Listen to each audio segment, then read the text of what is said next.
These are the 7 levels of demonic attack. Level 1 is temptation. And before you decide you already know this one, you need to hear what it actually looks like in real life. Because most people who are in it don't recognize it as an attack at all. Here's what level 1 actually looks like. It's the thought that arrives when the house is quiet and the day stops demanding your attention. The one you'd never say out loud. The one that sounds almost reasonable, almost justified, given everything you've been through. Maybe it's about a relationship. Maybe it's about a decision you've been circling for months. Maybe it's about God himself. Whether he's actually good, whether he actually sees you, whether the promises you've been standing on are ever going to land. Maybe it's about who you are when nobody's watching, and whether that person is too far gone to be what you once believed you could be. The thought arrives. You don't exactly welcome it, but you don't dismiss it either. You just sit with it for a moment. That moment is level 1. Not the sin, not the decision, not the conversation, or the action that follows. The moment you sat with the thought instead of rejecting it. And here's why most people don't recognize it as an attack.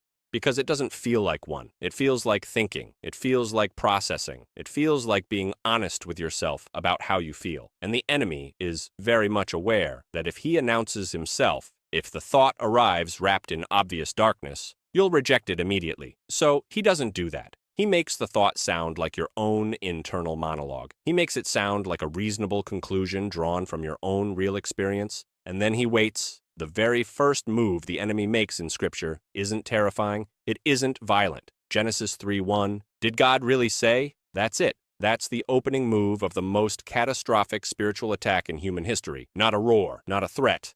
Reasonable sounding question, directed at someone who had no reason to doubt, that was left just long enough to be considered. And it worked. James 1:14-15 maps exactly what happens in that window. Desire is conceived when we are dragged away and enticed. Then desire gives birth to sin, then sin, fully grown, produces death. But the sequence doesn't start with action. It starts with entertainment. With a thought given space, it should never have been given. 1 Corinthians 10:13 tells us something critical about this level. Every temptation comes with a way out. God provides it. But you have to take it, and you have to take it quickly, because the longer you sit with the thought, the more reasonable it becomes. The more it starts to sound like your own voice, and the harder it becomes to locate the exit. Here's the honest question level 1 asks you. Everyone gets tempted. That's not the issue. The question is what you did in that moment between the thought arriving and your response to it. Because that pause, that private, quiet, nobody can see it moment of consideration, that's not neutral ground. That's where this starts. And most people at level 1 feel completely fine. Their life looks normal. Their faith is intact. They'd pass any spiritual self-assessment you put in front of them. What they don't realize is that the thought they sat with last Tuesday, the one they never acted on, the one they'd almost forgotten about, left a door open that is still standing open, and something patient is standing on the other side of it. Level 1 is just the knock at the door. Level 2 is what happens when the knock goes unanswered long enough that the thought stops feeling like an intruder and starts feeling like it lives there.